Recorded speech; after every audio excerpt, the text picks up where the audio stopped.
प्रिय छात्रों, नमस्कार। यदि आप क्लास 6 में पढ़ते हैं, कक्षा 6 में पढ़ते हैं और आप अपनी कक्षा में प्रथम स्थान आना चाहते हैं, तो फिर अभी से इस चैनल को सब्सक्राइब कर दीजिए और इस वीडियो को लाइक कर दीजिए, क्योंकि आज की इस वीडियो में हम आप सबके लिए कक्षा 6 का कृषि विज्ञान का पेपर लेकर के आए हैं और साथ ही साथ हिंदी, गणित, विज्ञान, सामाजिक विज्ञान सारे के पेपर की वीडियो अपलोड कर दी जाएगी धीरे धीरे। अभी से इस चैनल को सब्सक्राइब कर लेते हैं तो आपको आगे चल के बेनिफिट मिलने वाला है। यदि आप प्रथम स्थान आना चाहते हैं तो फिर अभी आज से यदि इस चैनल को सब्सक्राइब कर लेते हैं तो फिर आपके 2026 की जो तैयारी है वह काफी ही बेहतर से बेहतर हो सकती है। तो चलिए बिना देरी के वीडियो को शुरू करते हैं और इस पेपर को सोल्व करते हैं।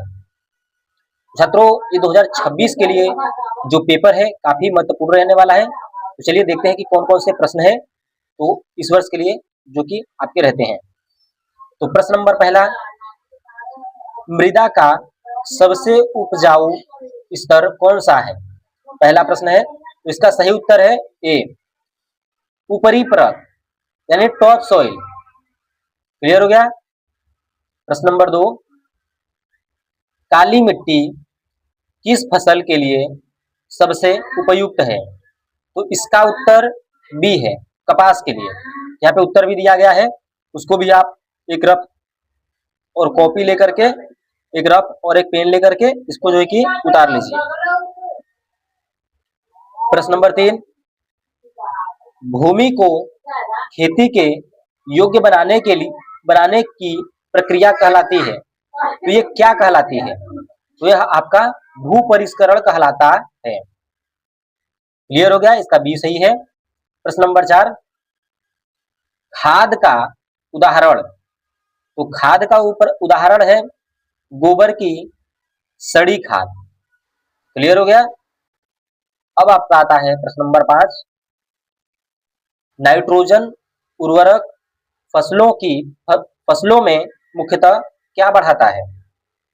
तो आपका है सी, हरे पत्ते। क्लियर हो गया।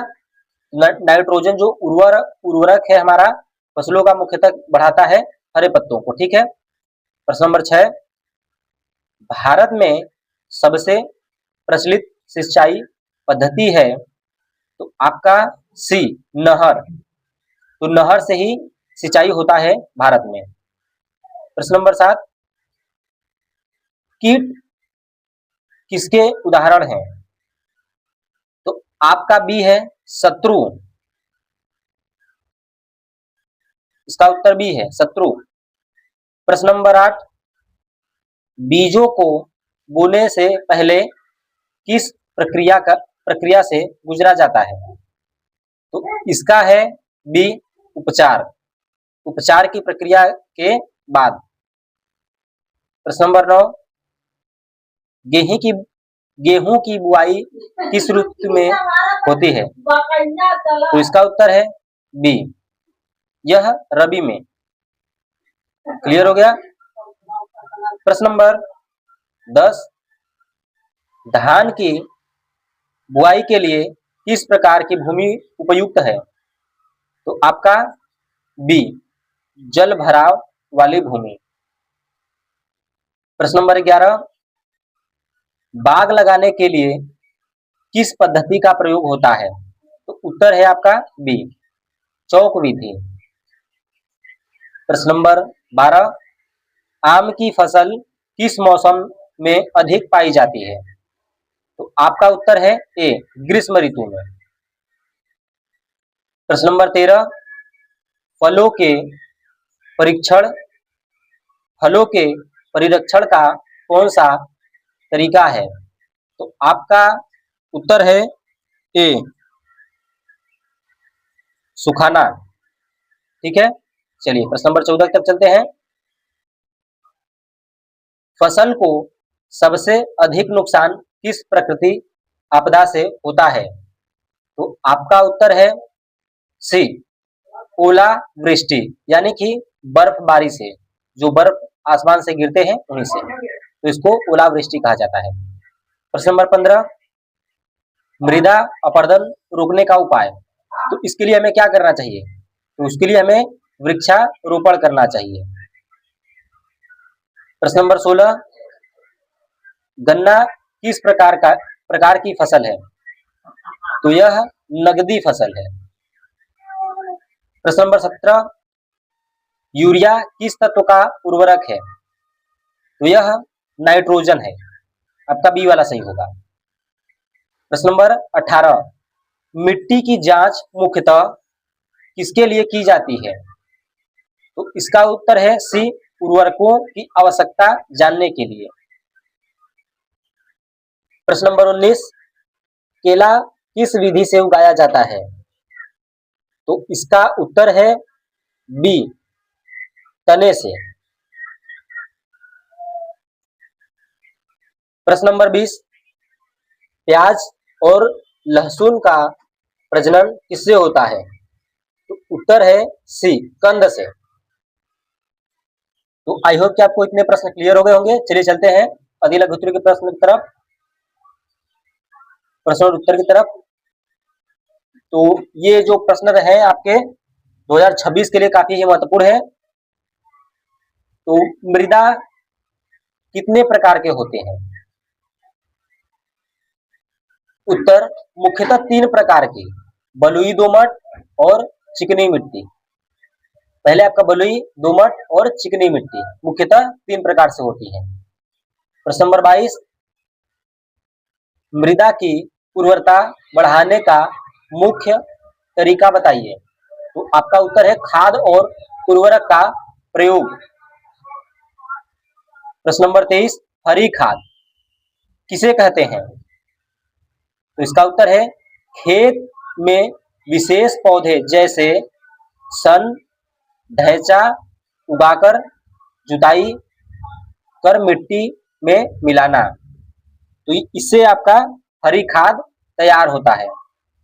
ठीक है, तो यही आपका हरी खाद रहता है। प्रश्न नंबर 24, भू परिष्करण का क्या अर्थ है? भूमि को फसल बोने योग्य बनाने की प्रक्रिया, ये आपकी क्या कहलाती है? भू परिष्करण। प्रश्न नंबर 25, सिंचाई के 2 आधुनिक तरीके लिखिए। तो आपका उत्तर है टपक सिंचाई और फव्वारा सिंचाई। प्रश्न नंबर 26, फसल संरक्षण के लिए किसका उपयोग किया जाता है? तो उत्तर है आपका कीटनाशक और कवकनाशी का।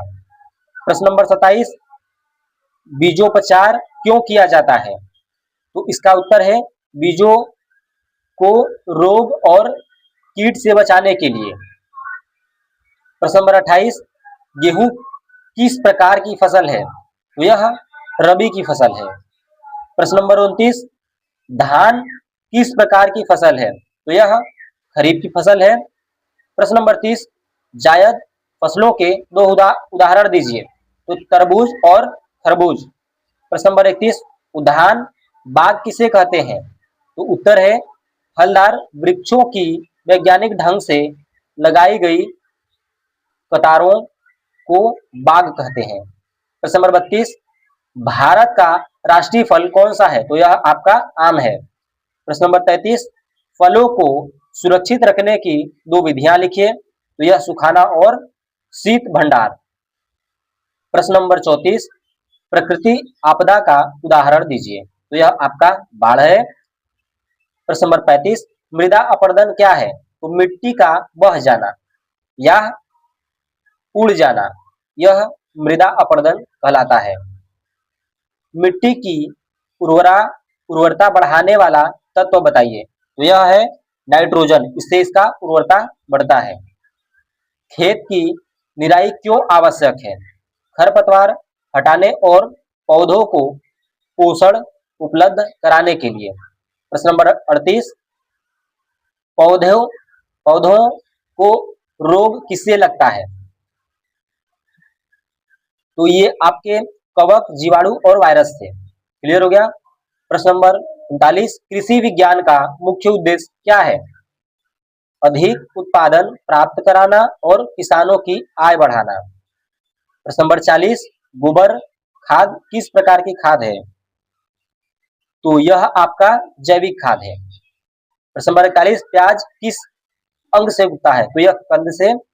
प्रश्न नंबर 42, केले की खेती किस अंग से होती है? तो तने के टुकड़े से। प्रश्न नंबर 43, गन्ने से बनने वाली मुख्य वस्तु कौन सी है? तो यह चीनी। प्रश्न नंबर 44, रबी फसलों की बुआई कब होती है? शीत ऋतु अक्टूबर से नवंबर। खरीफ की फसलों की बुआई कब होती है? तो वर्षा ऋतु जून से जुलाई।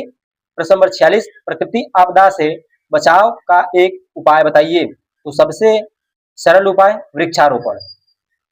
प्रश्न नंबर 47, पौधों में प्रकाश संश्लेषण के लिए कौन सा अंग जिम्मेदार है? तो यह पत्तियां हैं। प्रश्न नंबर 48, सिंचाई क्यों आवश्यक है? पौधों की वृद्धि एवं उत्पादन बढ़ाने के लिए। प्रश्न नंबर 49, फसल चक्र क्या है?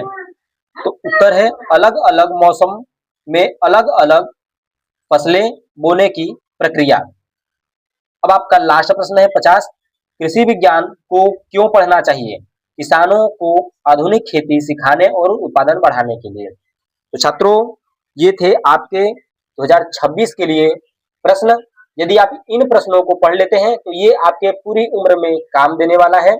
और इस वर्ष चाहे पहला पेपर हो, दूसरा पेपर हो, चाहे तीसरा पेपर हो, हर पेपर में ये आपको काम देगा। तो इसको कहीं पे लिख लीजिए और इन सब प्रश्नों को याद कर लीजिए। इस बार जो पेपर आएगा पूरा इसी में से आएगा। तो अब तक के लिए इतना ही। चलिए मिलते हैं आपको नेक्स्ट वीडियो में। धन्यवाद।